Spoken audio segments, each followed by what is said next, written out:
Right, now I'm going to show you how you're going to thread your elastic into your tube.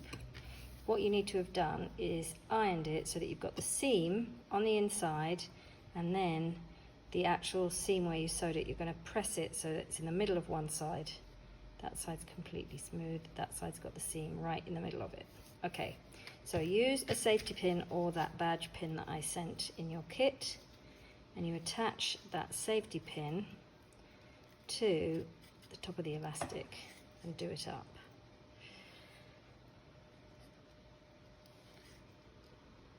Okay, so then what you're going to do is you're going to start feeding it into your tube.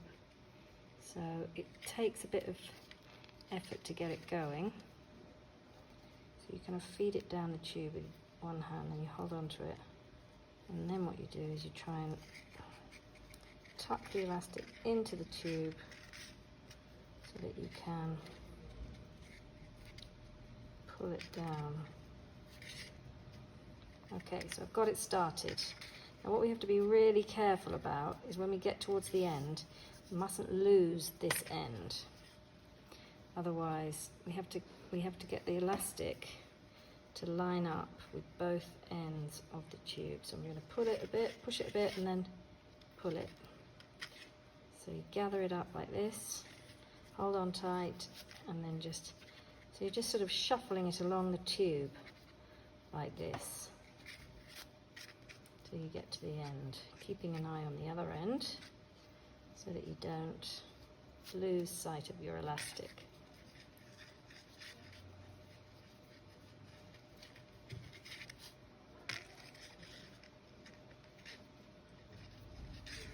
Oops. Getting there, I've got about 2 inches before I lose it.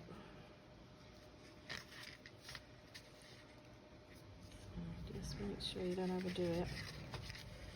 Keep going, slowly, slowly. And don't forget your elastic is shorter than your tube, and that's because we want it to be gathered. Okay, so it's just gone inside the tube.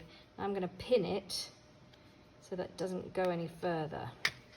But I need to still keep going. Now if you do let your elastic go inside, you're going to have to come all the way through the top of the tube and then start again. Okay, so I've got to the end of the tube. Now what I'm going to do is I'm just going to shuffle, shuffle, shuffle, and then hold it really tight while I disconnect the pin, and then I'm going to pin it again. Do not let go of that. Okay, and in fact I'm going to use a sewing pin to really, really secure that. So now I've got both ends secured, and I'm just going to pull it so that the ruffles, the gathers, get evenly distributed. And then what I'm going to do with the needle and thread is I'm going to sew across here really, really carefully and quite go back and forth a few times so that the elastic stays firmly inside this tube.